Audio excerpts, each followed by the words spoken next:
Welcome guys, and today I'm going to show you how you can get controller on your OBS screen. As you can see, I'm moving my controller, clicking everything, and you see action, what it does.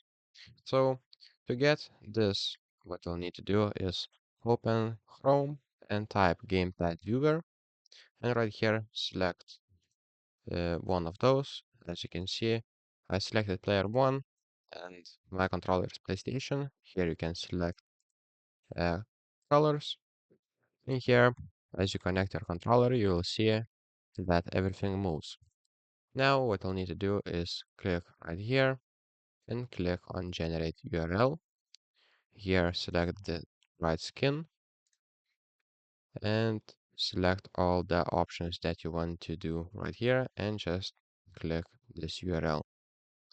So after that, go right here to OBS, click plus icon, click on browser, and here you just paste that link, click OK, and you'll get your controller. So that's pretty much it. Thank you guys, and see you in the next one. Peace.